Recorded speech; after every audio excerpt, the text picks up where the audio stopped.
Hello and welcome.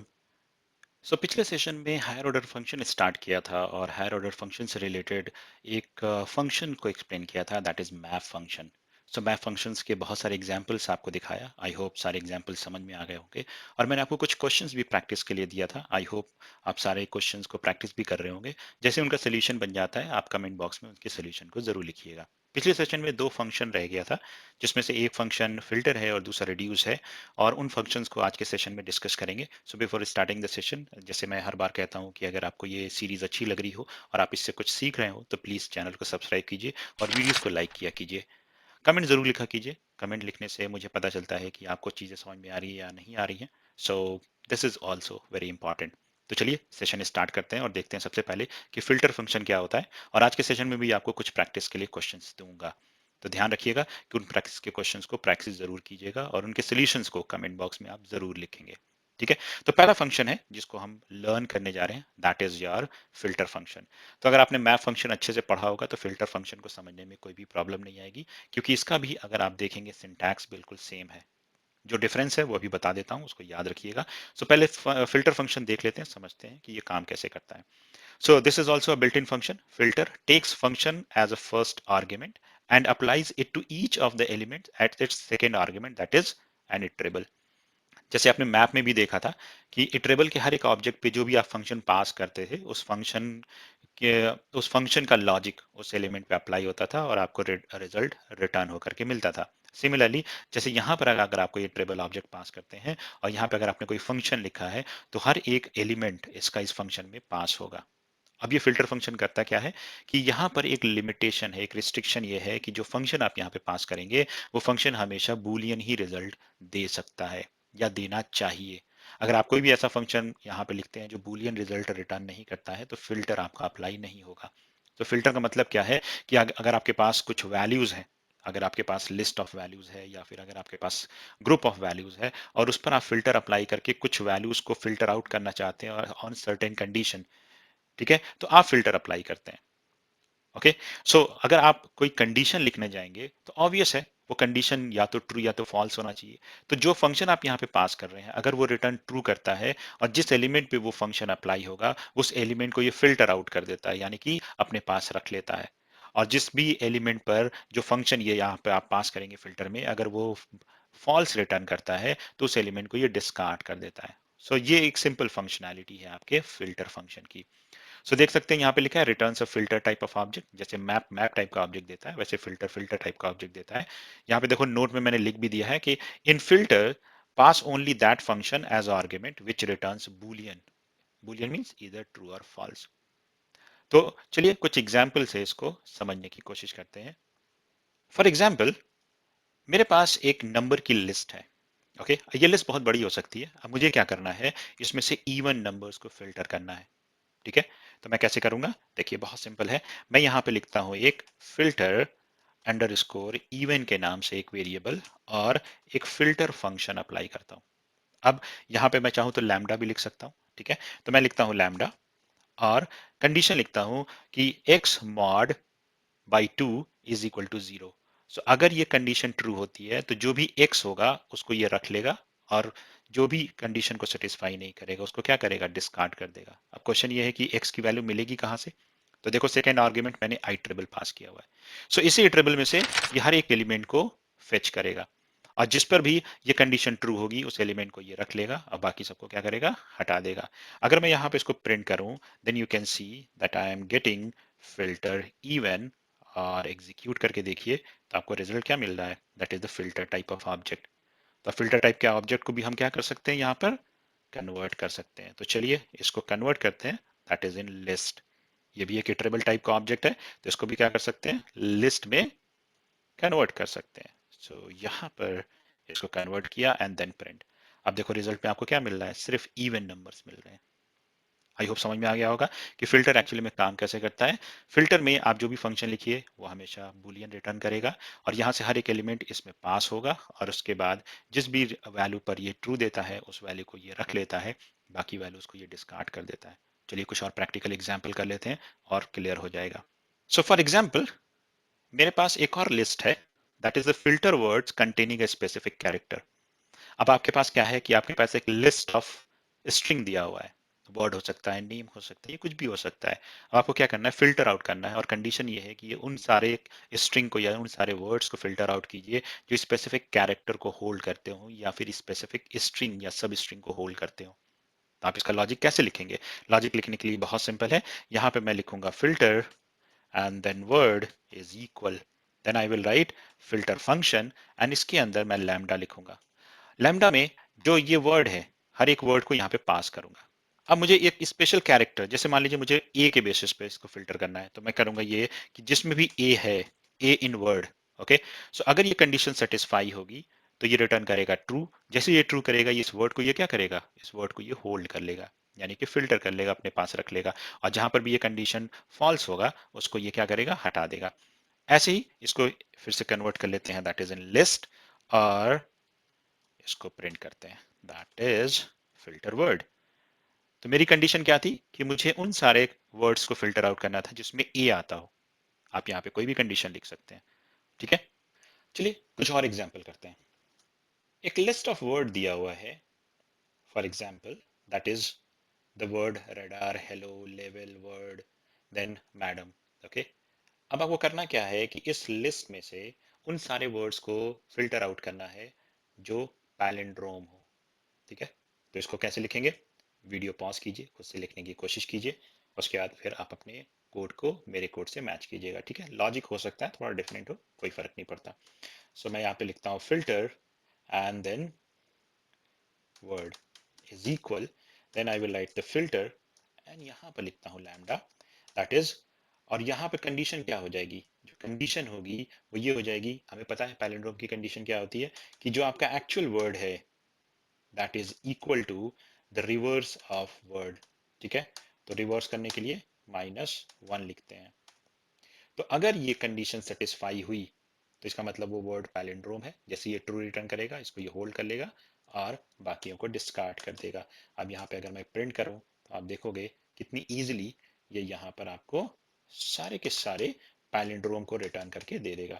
तो चलिए इसको भी पहले लिस्ट में कन्वर्ट कर लेते हैं, अदरवाइज आपको फिल्टर टाइप का ऑब्जेक्ट मिल रहा है, ठीक है। तो अभी यहाँ पे देखो जो कंडीशन है वो आई गेस सेटिस्फाई नहीं हो रही है, और उसका रीजन ये है कि मैंने यहाँ पर जो वर्ड्स लिख दिया है, एक्चुअली मुझे वर्ड लिखना था क्योंकि ये आपका आर्ग्यूमेंट है। सो आर्ग्यूमेंट जो पास कर रहे हैं आप उसी पे कंडीशन लिखेंगे। Now you can see we are getting the correct answer, right. चलिए कुछ और एग्जाम्पल। ये एग्जाम्पल थोड़ा ट्रिकी है, ओके। सो इसको अच्छे से समझिएगा। यहाँ पर है कि एक एम्प्लॉय की डिटेल दी हुई है, और यहाँ पे क्या करना है, आपको एम्प्लॉय को फिल्टर आउट करना है, और एम्प्लॉय का रिकॉर्ड जो है एक लिस्ट के फॉर्म में डिक्शनरी में दिया हुआ है। सो एक डिक्शनरी एक एम्प्लॉय के रिकॉर्ड को रिप्रेजेंट कर रहा है। अभी करंटली मैंने सिर्फ नेम और एज लिया हुआ है, बट ये डेटा बड़ा भी हो सकता है। अब आपको क्या करना है, फिल्टर आउट करना है उन सारे एम्प्लॉयज को जिसकी एज ओल्डर देन 25 हो। तो कैसे करेंगे, सी, सो लुक, मैंने यहाँ पर एम्प्लॉय पास किया, ठीक है। और एम्प्लॉय, हर एक एम्प्लॉय एक डिक्शनरी की तरह इसमें पास होगा, और हमें पता है कि एज कैसे निकालेंगे, क्योंकि ये की है। तो की से आप किसी भी वैल्यू को निकाल सकते हैं। तो मैंने लिखा एम्प्लॉय एज, और यहाँ चेक कर लिया ग्रेटर देन 25, क्योंकि इसी कंडीशन पे हमें अपने कोड को लिखना था, दैट इज 25, राइट। सो अब क्या करते हैं, यहाँ पर अगर ये कंडीशन सेटिस्फाई हो गया तो उस एम्प्लॉय के रिकॉर्ड को ये होल्ड करेगा, अदरवाइज डिस्कार्ड कर देगा। तो देखो यहाँ पे मुझे वो सारे रिकॉर्ड मिल रहे हैं जिनकी एज 25 से ज्यादा है। Understood. So I hope filter function समझ में आ रहा होगा कि फिल्टर फंक्शन कैसे काम करता है। सो ये सारे आपके प्रैक्टिस क्वेश्चंस हैं। ये सारे क्वेश्चंस मैं uh, ये सारे क्वेश्चंस मैं आपको डिस्क्रिप्शन में भी दे दूंगा, आप वहां से कॉपी कर सकते हैं। आपको फिल्टर करना है positive number from a list, आपको फिल्टर करना है non empty string from this list, और आपको एक्सपेक्टेड आउटपुट भी दिया हुआ है, ओके। और filter employees based on the salary and department. तो यहाँ पे एक एम्प्लॉय का रिकॉर्ड दिया हुआ है जिसके अंदर एक डिक्शनरी है जिसमें बहुत सारे रिकॉर्ड्स हैं। आपको आपको क्या करना है, फिल्टर आउट करना है सैलरी और डिपार्टमेंट के बेसिस पर।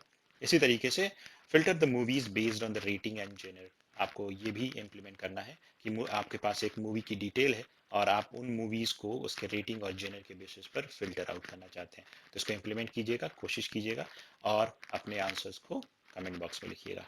सो आई होप फिल्टर फंक्शन समझ में आ गया होगा। चलिए तो नेक्स्ट सेक्शन डिस्कस करते हैं, that is reduce function.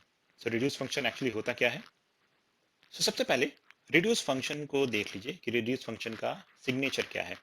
Reduce function का भी सिग्नेचर आप देखेंगे तो बिल्कुल मैप ऑफ फिल्टर की तरह है, राइट? कि ये भी एक फंक्शन एक्सेप्ट करता है और एक सीक्वेंस एक्सेप्ट करता है। सीक्वेंस की हर एक वैल्यू को ये एक्सेप्ट करेगा और उस पर अपने फंक्शनैलिटीज को अप्लाई करेगा। ओके, सो रिड्यूस फंक्शन जो है वो बिल्ट इन से नहीं आता है, ये एक मॉड्यूल से आता है, that is called funk tools. तो अगर आपको इसको यूज करना है तो सबसे पहले फंक टूल्स को इंपोर्ट करना पड़ेगा। ओके, सबसे पहले फंक टूल्स को इंपोर्ट कर लीजिएगा, उसके बाद आप रिड्यूस को यूज कर सकते हैं। रिड्यूस एक्चुअली में यूज कहाँ पर होता है? रिड्यूस आप वहां पे यूज करेंगे जहां पे आपको क्यूमुलेटिव मैनर में ऑपरेशंस परफॉर्म करने पड़ते हैं।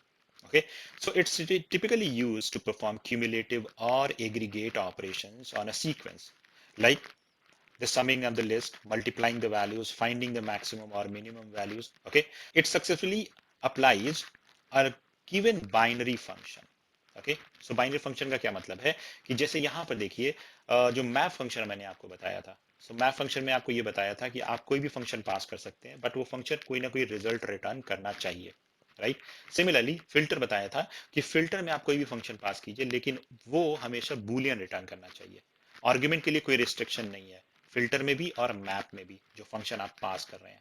लेकिन यहाँ पर जो रिड्यूस फंक्शन है उसके लिए एक रिस्ट्रिक्शन ये है कि इसके अंदर आप उस फंक्शन को पास करेंगे जो दो आर्ग्यूमेंट एक्सेप्ट करता हो। तो फंक्शन दो आर्ग्यूमेंट एक्सेप्ट करता होगा, आप उसको ही पास कर पाएंगे इस रिड्यूस के अंदर, और ये क्यूमुलेटिव मैनर में उन फंक्शनैलिटीज को परफॉर्म करेगा और आपको रिटर्न कर रिजल्ट रिटर्न करके देगा। तो अगर देखो यहाँ पे तो लिखा है applies a given binary function, that function takes two inputs to the item in a sequence, reducing it to a single value।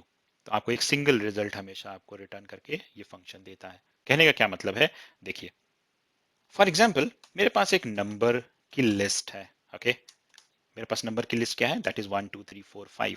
अब मुझे क्या करना है, इसका क्यूमुलेटिव सम निकालना है। तो कैसे निकालेंगे? ट्रेडिशनल तरीका क्या होता है, पहले मैं एक वेरिएबल बनाऊंगा s, फिर लिखूंगा फॉर आई इन नंबर्स, हर एक वैल्यू को यहाँ निकाल लिया, फिर लिखेंगे s is equal s plus आई।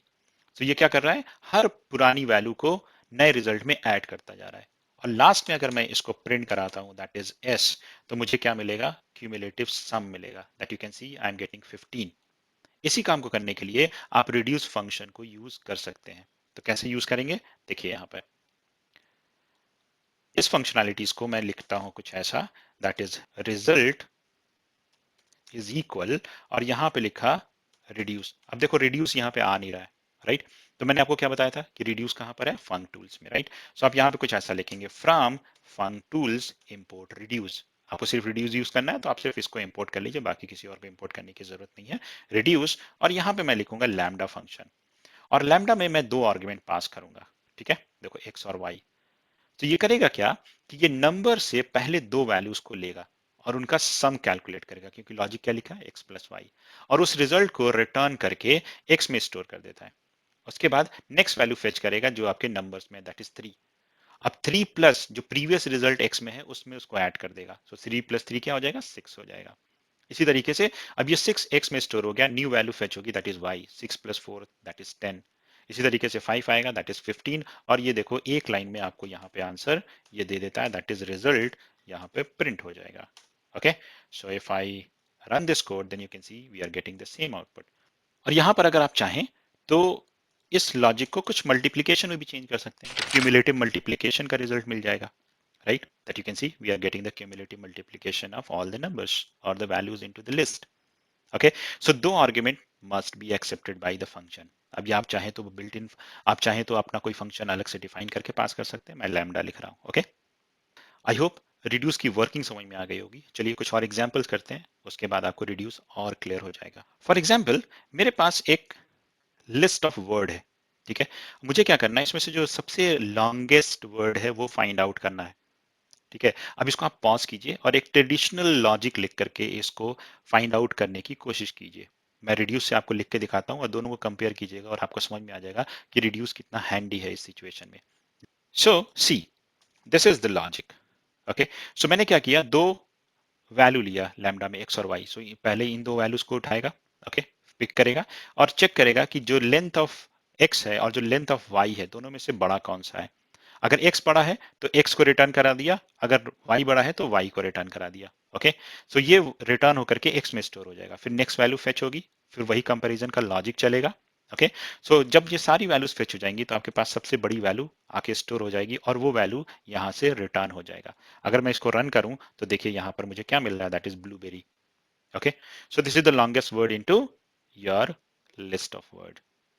सो आप इसको ट्रेडिशनल तरीके से अगर आपने इंप्लीमेंट किया हो और रिड्यूस से आप देखो तो ये कितनी इजीली सॉल्व हो जाता है। चलिए एक और एग्जांपल करते हैं। यहां पर एक आपके पास लिस्ट है जिसके अंदर एम्प्लॉय के रिकॉर्ड्स हैं, ठीक है। जैसे एम्प्लॉय का नेम है, उसका एज है। अब करना क्या है, find the person with the highest age, जिसकी एज सबसे ज्यादा हो। अभी इसके अंदर डिक्शनरी आ गया तो ऑब्वियस है डिक्शनरी से आपको वैल्यूज निकालने पड़ेंगे। तो इसको कैसे लिखोगे? तो सबसे पहले रिड्यूस को यूज कीजिए और हर एक वैल्यू को पास करके और एज की वैल्यू निकाल के कंपेयर कीजिए, ठीक है। तो वीडियो पॉज कीजिए, खुद से लिखिए और उसके बाद सोल्यूशन देखिएगा। So see, so this is the implementation. मैंने एक्स और वाई लिखा। अब यहां पर जो पीपल है उसके अंदर ये दो वैल्यूज पहले फेच होंगी, ठीक है। तो ये x की वैल्यू हो जाएगी, okay, that is the first value, that is x, and second ये हो जाएगा। तो ये x और y क्या होगा, एक्चुअली में x और y आपके दो डिक्शनरीज होंगे और दोनों डिक्शनरीज के पास ये वैल्यूज होंगी। तो मुझे एज निकालना है तो मैं लिखूंगा x एज, तो x के एज को यहाँ पे एक्सट्रैक्ट कर लेगा और फिर लिखूंगा y एज, तो ये y के एज को एक्सट्रैक्ट करेगा, दोनों को कंपेयर करेगा, जो भी बड़ा होगा उसको रिटर्न करके x में दे देगा। ओके, इसी तरीके से फिर नेक्स्ट वैल्यू फेच होगी, दैट इज दिस डिक्शनरी। अब इन दोनों में से जो भी बड़ा होगा, जिसकी एज की वैल्यू बड़ी होगी वो रिटर्न हो जाएगा और जिसकी एज की वैल्यू छोटी होगी वो क्या हो जाएगा, डिस्कार्ड हो जाएगा। जब ये पूरा लिस्ट एग्जॉस्ट हो जाएगा तो आपके पास उस पीपल यानी उस पर्सन की इंफॉर्मेशन होगी जिसकी एज सबसे ज्यादा होगी। अगर इसको मैं रन करूं तो आप देखेंगे कि आपके पास जो इंफॉर्मेशन मिल रही है that is Charlie with age 35। Okay, so I hope reduce function समझ में आ गया होगा। प्रैक्टिस कीजिएगा, अगर कोई डाउट होता है तो कमेंट बॉक्स में जरूर लिखिएगा। सो आई होप आज के सेशन में आपको फिल्टर और रिड्यूस समझ में आ गया होगा और जो मैंने आपको प्रैक्टिस के लिए क्वेश्चन दिया है उसको जरूर कीजिएगा। So thank you for watching. आज के सेशन के लिए बस इतना ही रखते हैं, मिलते हैं नेक्स्ट वीडियो में कुछ और नए टॉपिक्स के साथ। सो अगर आपको ये सीरीज अच्छी लग रही है तो please subscribe the channel and like the videos and share the videos. Bye bye everyone.